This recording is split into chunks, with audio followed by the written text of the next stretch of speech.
if someone starts spending $1 with you today, by the end of the year, are we talking 120% expansion, 140%, 105%? What's the ARPU expansion typically? Do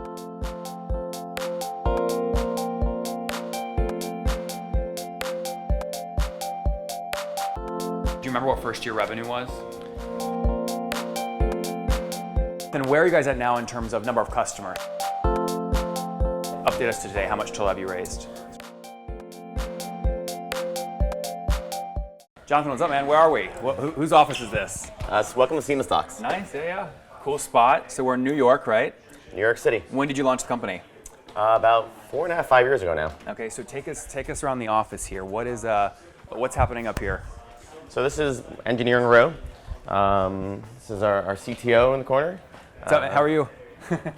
We have a lot of sales over in the middle and then overflowing into the back. And then in the back also our success team. That's engineering. And then in the back also success and then marketing. So I think one of the things that we're really proud of is our success ratio is not normal. Normally a company might have one success person for hundreds of customers. Here, our dedicated success reps work, with maybe a little bit more than a handful, but work really hands-on with the government. So really proud of that. What's the ratio you try and stick to? It depends on the market size, so it's a little bit hard, but it can be anywhere from 1 to 10. So one success rep will have, up to maybe 7 or 10, up to in some smaller cities, but not really more than 30 or 40. Okay. And before you jumped into SeamlessDocs, what was your background? So I actually had a paralegal outsourcing company, which is how I got the idea. We were doing a lot of stuff with tax relief. I just didn't think it was necessary for someone to hire an attorney to try to interface with the government. Yeah. Right? Yep.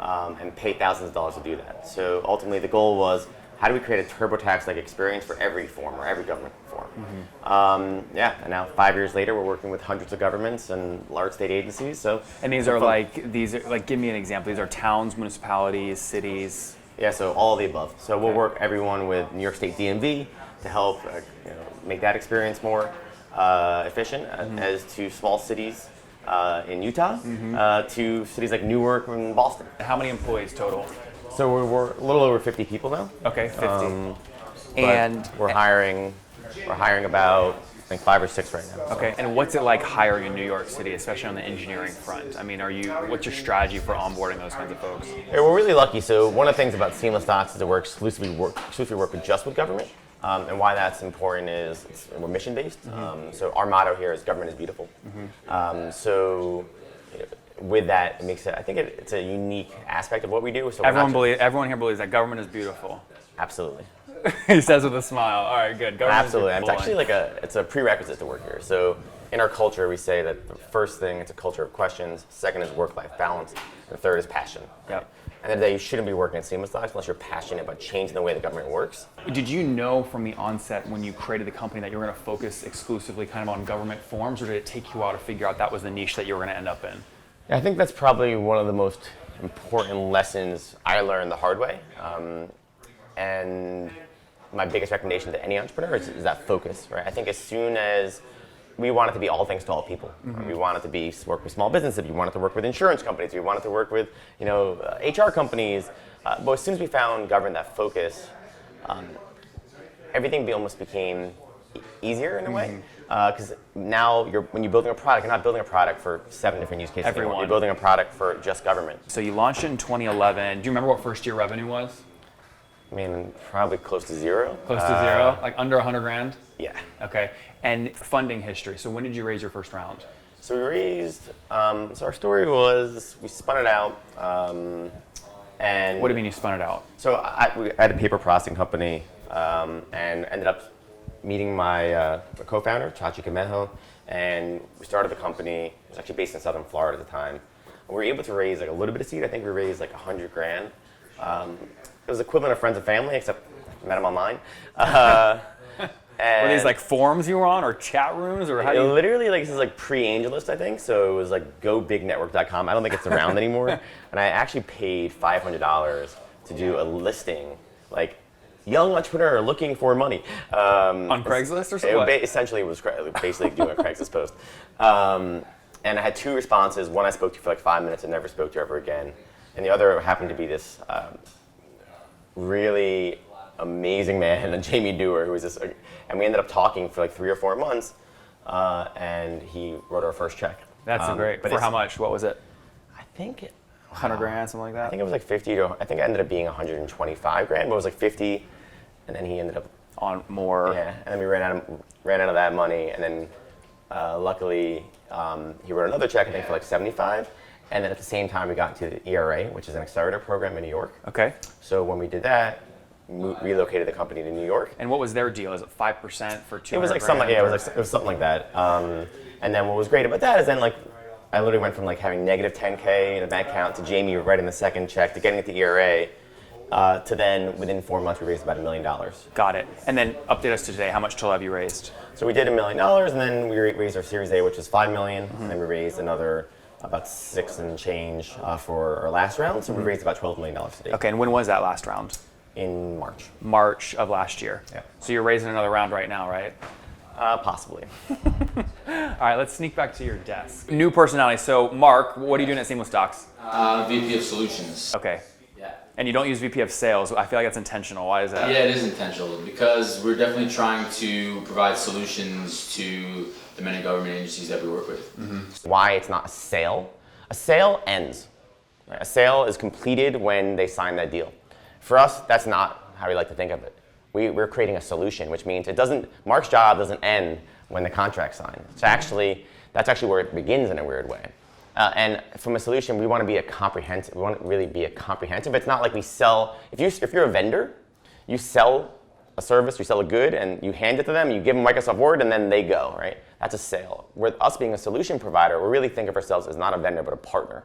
So ultimately, and why that's really interesting, I think, from an entrepreneurial perspective, is that really has changed the way we think about a lot of things. We don't price anymore based on just a sale. We price based on a solution. The fact that, hey, this doesn't end when you sign that deal. Wait, so what does that mean? You have the initial sale, which you're saying you're not going to milk them on the first sale because you can upsell them and give them more value and grow ARPUs over time. Is that accurate? Yeah, so we have a team. A lot of companies have support teams. We have a success team.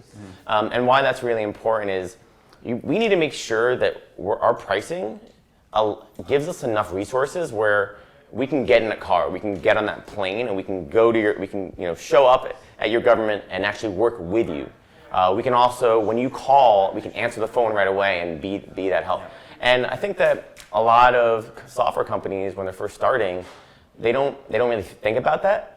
And for us, as we've been growing, I mean, we sign up over just about a government a day. Yeah. So from a scaling perspective, it's really hard to build a tool that can also be so focused on success. And we're really proud here of our success ratio, our success team member to government ratio. Wilson, this is your dog? Yes. I love it. All right, so talk to me about, most people when they think about like the easiest people to sell to, they don't think government. So what does a sales cycle for SeamlessDocs into a government look like? It's anywhere from about 2 to 3 months, full sales cycle, from the initial point of contact to the close. And how are you, what are you replacing typically? Like what's the old enterprise thing that you guys are typically, again, booting out? That's the interesting part is that in some cases we're replacing 2 or 3 systems that can only provide about 30% of the functionality that our platform can. In most cases, we're providing a new solution that they just didn't have. I mean, the status quo is paper. I was gonna say, what are they using if they don't have SeamlessDocs? It's paper. Fax machines. I mean, we were talking to an agency that had a filing cabinet, but more importantly, had a typewriter. So that's you're making that up. No. Typewriter? Yeah. Right next to the fax machine? Yeah, fax machines. That's the status quo. That's crazy. You know, when Henry Ford had a saying, if you ask the people what they want, they would have said faster horses. And I said, if you ask the government what they want, they would have said faster fax machines. That's funny. So you invent, obviously, a new product. We talked about the product placement early on.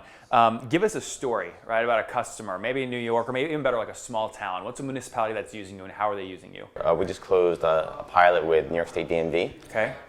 Which is interesting because, in general, when you tell people that you have a government form company, the first thing that pops into people's minds, and we've actually done like studies on this, is visions of standing in line at the DMV. The storyline, real quick, there is needed to get a new license, and you go to the website, and it says in order to get a new license, fill out this form MV44, print it out, sign it, fax it, and scan it, or bring it in and wait online with this piece of paper form that they're submitting, millions of times a year. So, just in engaging with the DMV, we were able to go in there and offer them a solution to digitize that form, and not only the form, which will make you not have to go in and wait online. Yep. You could fill that form out from your cell phone or your tablet. Makes it easier for making the bars, no more questions, right? Exactly, Yeah. and no more data entry, right? So that's a good example. License applications, record requests. There's about 15 different types of forms that we see on government websites, in addition to internal forms. So you just talked about the New York DMV. What's the average kind of new customer paying? What's the contract value you guys kind of try and target? And more importantly, what drives that? To answer your question, it's basically you have a base package, and then we have additional. What's the base? So what's the base? Give me the base package. The base package, it ranges again based on population and based on your needs. Let's just say it can start from really cheap as as low as 5,000 to as high as large six figures. Annually or monthly? Annually. Yeah. Well, I mean, last time we spoke, you had kind of given me an average. You basically said the average customer is paying us somewhere around $1,500 per month, but you're typically signing annual deals. Right, so you don't have a cash gap, you're kind of pulling that forward. I mean, is it generally still accurate, or? Well, actually, our price points have, as we now we've also added a user model on top. So as it grows, that's what's great about it. You can start really cheap, and then it scales within an organization. So our ideal is normally how it starts, and to answer your question about the story, is normally a government's coming to us, and like Mark just mentioned, they have an initiative for X, and governments essentially buy off initiatives. So they might have an initiative to make the onboarding experience for HR more efficient. So they'll come to us and we can solve that problem. But then our goal, again, from a success team perspective, is coming in and saying, hey, we'll start with HR department, but then let's get the clerks department. Then let's get planning department. Then let's seat expansion. Right. So then they make it seat expansion. And Jonathan, where are you guys at now in terms of number of customers? So how many folks like the DMV are you serving? So I can just say we're in hundreds of governments. These range from small little towns to large cities like Newark and Boston and Seattle. So can we say more than 500 but less than 1,000? Is that a fair enough range? Yeah, sure. Somewhere in there. And then with that being said, and they range in New York State DMV.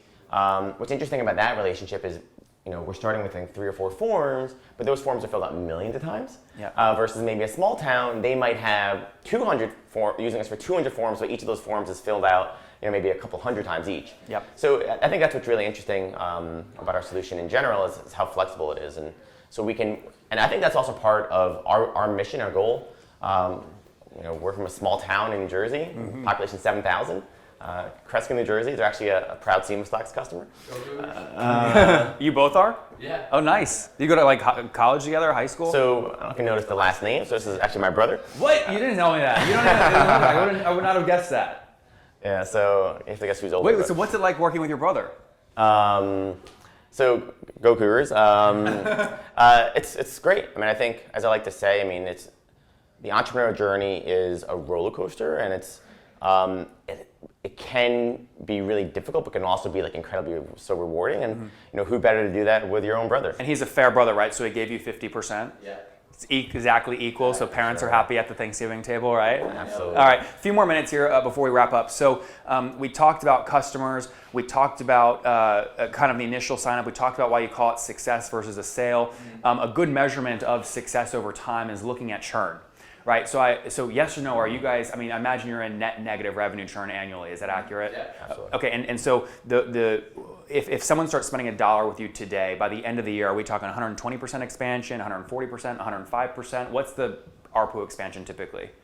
Yeah, that's the exciting part is that we've only been, like Jonathan said, about 3 years specifically focused, or 2.5 years specifically focused on government. So we've only had 1 or 2 run-ins, being that everything's annual. Yep. So yeah, who knows where that could be? What's it generally though?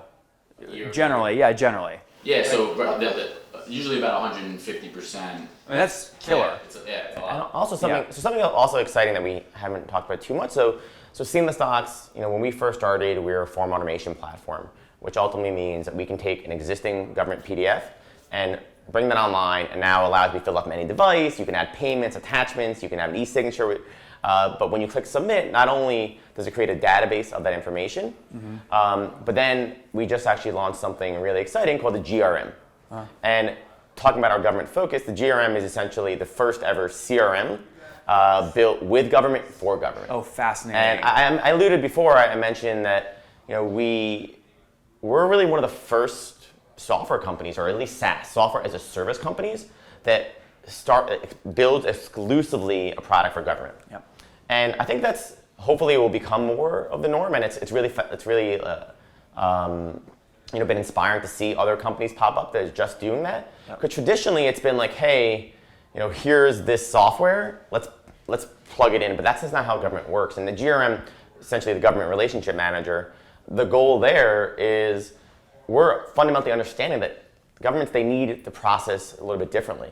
You built this in-house, right? Exactly. So why not go out and make an acquisition of an old CRM model and just make it work for government? Or are you looking at acquisitions to grow ARPUs and expand product lines? Yeah, we're definitely definitely looking at acquisitions in the GovTech industry, and I think that we're really proud and lucky, being one of the.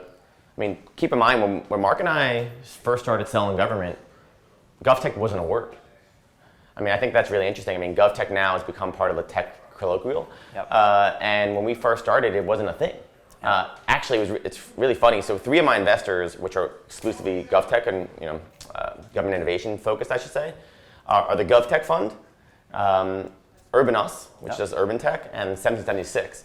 All 3, when the GovTech Fund first committed, he had not yet closed his fund yet, so it wasn't even a fund yet. Urban Us, same thing. He's like, I want to invest, but you got to give me 2 months, not because I'm waiting to close my fund. Get cash calls from the LPs, 1776, right? I think they had just started their fund. 1776 came in as well. Yeah. That's great. Yeah. So I think that just shows a little bit about the space we're in. I think ideally, even doing things like this, the reason why I enjoy doing things like this and I do a lot of mentoring is I'm a really big believer not just what SeamlessDocs is doing for government, but also what this entire market can do for government. And our motto again is government is beautiful, and I think that it's happening right now. I think the fact that we just someone filled out a form on our website yesterday was like, I just interacted with my government and it was a great experience. Can you also do this for my business? And for health, right? And I think that was really again inspiring. But I think also that's happening in general. So I'm hoping when you think about the future of government, hopefully it shouldn't involve a fax machine. It shouldn't involve a checkbook. It shouldn't involve even, we like to say, the best trip to City Hall is a trip you don't have to make, right? It should involve 10 million contracts with SeamlessDocs, right? I agree. There we go. Jonathan, last question here as we wrap up. Mark Benioff is excited about what you guys are doing. He's walking in the office right now with his checkbook. Writes you a $60 million check to buy the whole company. Do you sell? No. All right, you guys can judge by the look on his face. We're here at SeamlessDocs, again, launched in 2011. They've raised well over $10 million, now at 50 people here in their office in New York City. Again, exclusively selling into and really inventing the GovTech space, making forms easier for consumers, easier for governments to manage all the data. Now getting into the government relationship management space, inventing a CRM for governments called GRM. Would not sell for $60 million. They're on a tear. Thank you guys so much. Guys, thanks for doing the interview. Appreciate it. Thank you.